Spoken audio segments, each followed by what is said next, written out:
اعوذ باللہ من الشیطان الرجیم بسم اللہ الرحمن الرحیم ثم اتبع سببا. اب یہ تیسری آ رہی ہے، ثم اتبع سببا. پھر اس نے ایک اور مہم تیار کی، یہ شمالی مہم ہے. حتی اذا بلغ بین السدین، یہاں تک کہ جب وہ دونوں پہاڑوں کے درمیان پہنچ گئے، دو دیواروں کے درمیان پہنچ گئے. تو یہ سمجھ لیجئے بحیرہ کیسپیئن داہنی طرف ہے مشرق میں، اور بلیک سی بحر اسود، اس کے درمیان یہ سلسلہ کوہ ہے، اور یہ پیرلل چلتے ہیں دو، اور ان کے درمیان سے پھر وہ درے ہیں کہ جن میں سے ہو کر شمالی علاقے سے جو وحشی قبائل تھے وہ آ کر یہاں حملہ کرتے تھے، تاخت و تاراج کرتے تھے، لوٹ مار کر کے چلے جاتے تھے، جن کو یاجوج ماجوج کہا گیا ہے. حتی اذا بلغ بین السدین، جبکہ یہ پہنچے ان دونوں دیواروں کے درمیان، وجد من دونہما قوما، تو انہوں نے پایا ان دونوں کے برے ایسے لوگوں کو، لا یکادون یفقہون قولا، یہ لوگ بھی ایسے تھے غیر متمدن، کوئی بات سمجھتے نہیں تھے، یعنی زبان ایسی ہوگی کہ جو ان کی سمجھ میں نہیں آ رہی تھی، لیکن یہ کہ کسی نہ کسی ذریعے سے انہوں نے اپنا ایک مطلب، اپنی ایک عرضداشت پیش کی. قالوا یا ذا القرنین، انہوں نے کہا کہ اے ذو القرنین، ان یاجوج و ماجوج مفسدون فی الارض، یاجوج اور ماجوج جو قومیں ہیں یہ زمین میں بہت فساد مچانے والی ہیں. فہل نجعل لک خرجا، تو کیا ہم آپ کے لیے ایک سالانہ خراج مقرر کر دیں، الا ان تجعل بیننا و بینہم سدا، اس کے عوض کہ آپ ہمارے اور ان کے درمیان ایک سد تعمیر کر دیں، ایک دیوار حائل کر دیں کہ وہ ہم پر حملہ آور نہ ہو سکے، یعنی درے کو بند کر دیا جائے. یوں سمجھیے جس اصول پر کہ آج کل ڈیم بنتے ہیں، ڈیم پہاڑی سلسلہ یوں آ رہا ہے، پہاڑی سلسلہ یوں آ رہا ہے، دریا درمیان میں سے گزر رہا ہے، آپ نے اس گزرگاہ پر ایک دیوار کھڑی کر دی، تو یہ گویا کہ ایک آرٹیفیشل لیک کریٹ ہو گئی، پانی یہاں جمع ہو رہا ہے. تو اگر پہاڑی سلسلے دو چل رہے ہوں، ان کے درمیان جو راستہ ہے اس کو اگر بند کر دیا جائے، ایک دیوار کھڑی کر دی جائے، اور اس دیوار کے مضبوط دیوار ہو، تو ظاہر بات ہے کہ پھر ادھر سے کوئی آ کر حملہ آور نہیں ہو سکتا، ان کے لیے ایک حفاظت کا سامان ہو جاتا ہے. یہاں یہ سمجھ لیجئے کہ یاجوج ماجوج سے کیا مراد ہے. حضرت یافس علیہ السلام، جو تین بیٹے تھے حضرت نوح علیہ السلام کے، سام، حام، یافس. سامی نسل کے بارے میں تو ہم نے بہت کچھ سمجھ لیا کہ حضرت ابراہیم بھی سامی نسل سے تھے، پھر قوم عاد بھی سام ہی کی نسل کی ایک شاخ تھی، قوم سمود بھی اسی کی شاخ تھی. یہ تمام جو ہے یہ تو سیمیٹک ریسز ہیں. حضرت یافس کی اولاد نے یہ سینٹرل ایشین ماؤنٹینز کا جو سلسلہ ہے اس کو کراس کیا اور شمال میں چلے گئے، اور شمال میں جا کر دائیں بائیں پھیل گئے. پھر یہ میدان ہے، ٹنڈرے کے میدان اور فلانے میدان اور بڑے بڑے کھلے میدان ہیں. تو گویا کہ ایشیا کو درمیان میں جو سلسلہ کو ہے تقسیم کر دیتا ہے، ایک شمالی حصہ ہے، ایک اس کے جنوبی حصہ ہے. یہ شمالی میں چلے گئے اور جا کر پھر پھیلنے میں وہ مشرق کی طرف آئے تو چین اور ہند چینی تک یہ ساری قومیں جو ہے یہ یلو ریسز، یہ انہی کی نسل سے ہیں. اور مغرب میں چلے تو روس، اور روس سے ہو کر روس کے ساتھ ملتا ہوا علاقہ ہے اسکینڈینیوین کنٹریز کے ساتھ، پھر وہاں سے وہ اتر کر، اور یورپ کے بھی جو یہ مغربی ممالک ہیں، اینگلو سیکسنز جو ہیں، یہ بھی در حقیقت اسی سے اسکینڈینیوین کنٹریز سے اترے ہوئے لوگ ہیں. تو یوں سمجھ لیجئے کہ ویسٹرن یورپ اور ایسٹرن یورپ کا بھی خاص طور پر شمالی علاقہ، اور پورا یہ روس کا علاقہ، اور پورا صحرائے گوبی، اور پورا چین، اور وہاں تک جو ہے ہند چینی تک، یہ یافس کی نسل ہے. یافس کے جن بیٹوں کے نام تورات میں آئے ہیں، کئی نام ہیں، وہ کوئی ایک دو نہیں، ان میں گوگ اینڈ میگوگ بھی ہے، توبال بھی ہے، ماسک بھی ہے. ماسک ایک شخص کا نام ہے، اور ماسکو ہو سکتا ہے کہ اسی نے آباد کیا ہو اور وہیں سے وہ نام بنا ہو. توبال اور بالٹک سی جو ہے اس ایریا کے اندر جو ہے بالٹک سٹیٹس، توبال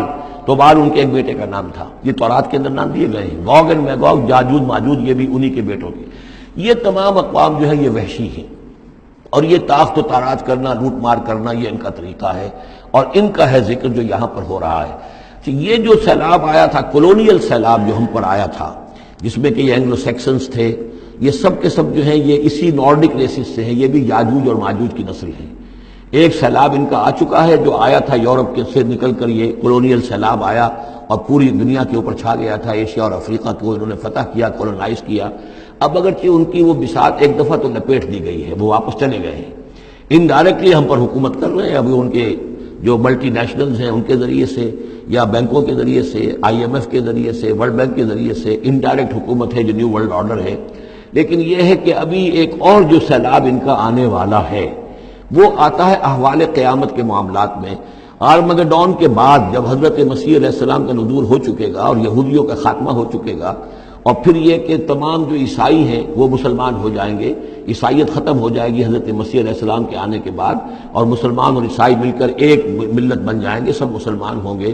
اس کے بعد آخری سیلاب پھر آنا ہے جو اس کے خلاف، وہ احادیث میں آتا ہے، پھر وہ یاجوج اور ماجوج کا ہوگا۔ اور میرے نزدیک یہ یاجوج اور ماجوج جو ہے وہ ایسٹرن علاقے سے آئیں گے، چائنا وغیرہ سے، ہند چینی سے۔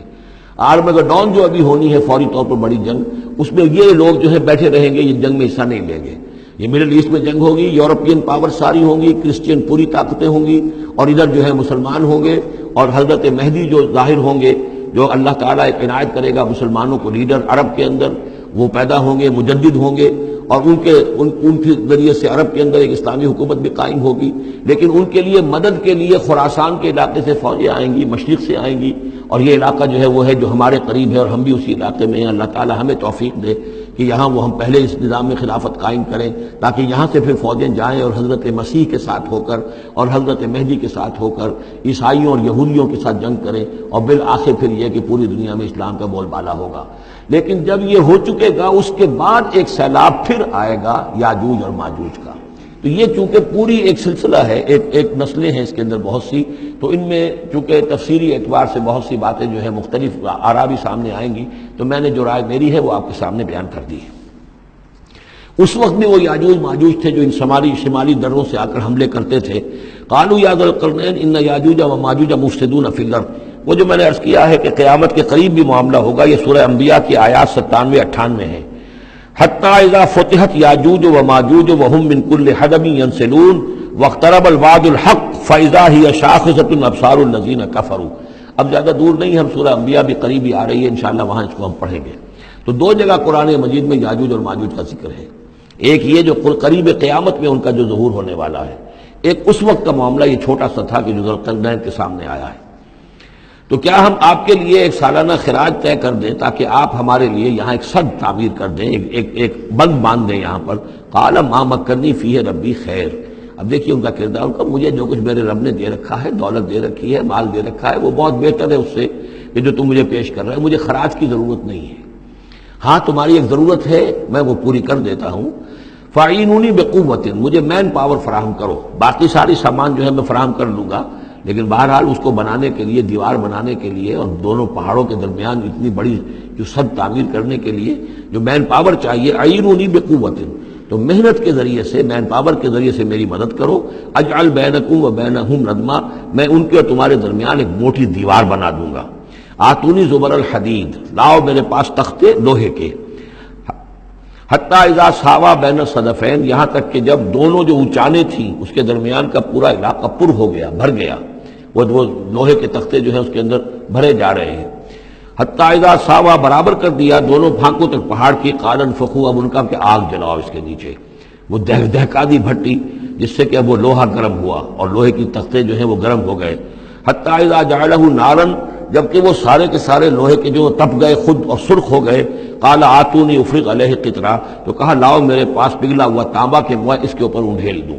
تو اس طریقے سے گرین فورس کنکریٹ سے بھی 10 گنا سمجھیے مضبوط شے انہوں نے بنا دی کہ اس میں لوہا اور پھر لوہا سیسا یا تانبا پلایا ہوا، تو اس طریقے سے ایک بڑی مضبوط دیوار قائم کر دی۔ اس دیوار کے جو آثار اب بھی موجود ہیں، دیوار تو موجود نہیں ہے، یہ داریال اور دربند کے درمیان یہ کشادہ راستہ ہے اب بھی، یہ ویسٹ کوسٹ جو ہے کیسپین کا، اس کے ساتھ اس کی لمبائی 50 میل اور اس کی اونچائی 29 فٹ اور 10 فٹ چوڑی یہ دیوار تھی جو اس وقت بنی ہے۔ یعنی جس طریقے سے کہ بنتے ہیں بڑے بڑے بند، ان سے بھی بڑی یہ تھی سد تعبیر کی گئی۔ السد العالی کہلاتا ہے اسوان ڈیم جو ہے، جو مصریوں نے بنایا تھا، بہت بڑا ڈیم، السد العالی، اونچی دیوار۔ تو ہمارے ہاں یہ تربیلا اور منگلا یہ سب کیا ہے، یہ اسی طرح کے ڈیم ہیں کہ پہاڑی سلسلے آ رہے ہیں، دریا جا رہا تھا، وہاں آپ نے دیوار کھڑی کر دی، پانی رک گیا اور وہ جھیل بن گئی۔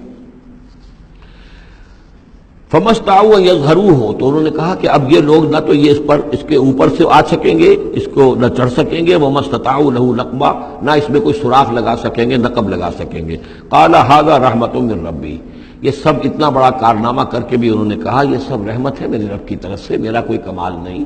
یہ سب اللہ کی طرف سے ہے۔ فاذا جاء وعد ربی، اور جب میرے رب کا وعدہ آئے گا، جعلہ دکا، وہ اس پوری دیوار کو جو ہے ریزہ ریزہ کر دے گا، ختم ہو جائے گی دیوار۔ اب وہ دیوار وہاں موجود نہیں ہے، وہ ختم ہو چکی ہے امتداد زمانہ سے، اب اس کے کوئی آثار باقی نہیں رہے، بس آثار معلوم ہو جاتے ہیں کہ یہاں وہ دیوار ہوتی تھی، جس سے یہ میں ڈائمنشنز آپ کو دیے ہیں۔ وَكَانَ وَعْدُ رَبِّي حَقًّا، اور میرے رب کا وعدہ جو ہے وہ حق ہے، سچ ہے، پورا ہو کر رہے گا۔ وَتَرَكْنَا بَعْضَهُمْ يَوْمَئِذٍ يَمُوجُ فِي بَعْضٍ، اب جب یہ وقت آئے گا اللہ تعالیٰ کا قیامت کا وقت، تو ہم چھوڑ دیں گے اس روز ان کو، یہ ایک دوسرے میں گتھم گتھا ہو جائیں گے۔ یہ جو کچھ ہونے والا ہے قرب قیامت سے پہلے، جس قسم کے لشکر آنے ہیں اور جیسی جنگیں ہونی ہیں، اور یہ جو یاجوج ماجوج جب آئیں گے تو آتا ہے احادیث کے اندر کہ پورے دریا اور پورے سمندر پی جائیں گے، ہر چیز کھا جائیں گے، اور یہ معلوم ہوتا ہے کہ یہ چینیوں کے ہاں تو خاص طور پر سانپ بچھو جو شے ہو، کتا بلی، ہر شے چٹ کر جاتے، کوئی شے نہیں چھوڑتے۔ اور میں سمجھتا ہوں کہ شاید آدم خور بھی ہو یہ کہ کسی وقت میں جب ان کو ضرورت پڑے تو آدمی کو بھی کھا جائیں، جو کتے کو، بلی کو، سانپ کو، بچھو کو، ہر چیز کو کھا جاتے۔ تو ان لوگوں کا معاملہ جو ہے واقعتاً یہ جب ابھی تو ذرا رکے ہوئے ہیں، کنٹینڈ ہے ایک طرح سے، لیکن ایک وقت میں ان کا بند کھلے گا، اور چونکہ پھر یہ جو ہے تمام چاروں طرف ان کے پہاڑ ہیں، ہر پہاڑ کی اونچائی پر سے من کل حدب ینسلون نیچے اترتے ہوئے نظر آئیں گے۔ اور یہ نقشہ بعین ہی اسی طرح اخبارات میں آیا تھا جب 62 میں وار ہوئی ہے نیفا میں، جو ہندوستان کا مشرقی جو علاقہ تھا جہاں کے چین اور بھارت کی جنگ ہوئی ہے، تو اس کے الفاظ جو اخبارات میں آئے تھے، waves after waves of Chinese soldiers were coming down the slopes, لہروں کی طرح، موجوں کی طرح چلے آئے۔ ان کے اتنے آدمی ہیں، ان کا تو کہنا یہ ہے کہ تم سب کے سب ہلاک ہو جاؤ گے، ہمیں تم ہلاک نہیں کر سکتے، ہم تو چیونٹیوں کی طرح جو ہے بلوں کے اندر گھس جائیں گے، ایٹمک وارفیئر کے بعد تمہارا تہس نہس ہو جائے گا، ہمارا کچھ نہیں بگڑے گا، ہم پھر نکلیں گے اور پوری دنیا کو فتح کریں گے، وہ یہ کہتے ہیں۔ اور معلوم ہوتا ہے کہ واقعتاً آخری جو بھی اس دنیا کا اللہ تعالیٰ نے جو بھی ایک نظام سوچا ہوا ہے، اس میں جو قیامت سے پہلے کا سب سے بڑا واقعہ پھر یاجوج و ماجوج کا ظہور ہوگا وہ، لیکن یہ کہ اس کا یہ مطلب نہیں ہے کہ جو پہلے ہوا ہے وہ نہیں ہے، اس سے پہلے بھی یاجوج ماجوج اگر آج سے 2500 سال پہلے کا معاملہ بھی ہے تو آج سے چند سو سال پہلے کا بھی ہو سکتا تھا۔ یہ کسی یعنی ایک پورے یوں سمجھیے نسل کا نام ہے۔ وَتَرَكْنَا بَعْضَهُمْ يَوْمَئِذٍ يَمُوجُ فِي بَعْضٍ وَنُفِخَ فِي الصُّورِ، اور پھر سور میں پھونکا جائے گا، فَجَمَعْنَاهُمْ جَمْعًا، اور پھر ہم ان سب کو جمع کر لیں گے۔ وَعَرَضْنَا جَهَنَّمَ يَوْمَئِذٍ لِلْكَافِرِينَ عَرْضًا، اور اس روز ہم جہنم کو سامنے لے آئیں گے کافرین کے سامنے۔ یہ ہے تمہارا انجام، یہ ہے تمہارے لیے جو ہم نے تیار کیا ہے۔ الذین کانت اعینہم فی غطاء عن ذکری، وہ لوگ کہ جن کی نگاہیں ہمارے ذکر سے کوری ہو چکی تھیں، پردہ پڑا ہوا تھا ان پر، ہم یاد نہیں تھے، بس دنیا سامنے تھی، مسبب الاسباب کو بھول گئے تھے، اسباب پر سارا بھروسہ تھا، مادی اسباب و وسائل، مادی نعمتیں، مادی مال و اسباب، مادی چیزیں جو ہیں، یہیں کی چمک دمک، یہیں کی رونقیں، یہیں کی شان اور شوکت، اسی کے پیچھے پڑے ہوئے تھے۔ وَكَانُوا لَا يَسْتَطِيعُونَ سَمْعًا، اور وہ سماعت سے بھی بہرہ مند نہیں رہے تھے، اب سن بھی نہیں سکتے تھے، حیوانوں کا سا سننا سنتے تھے۔ صدق اللہ العظیم۔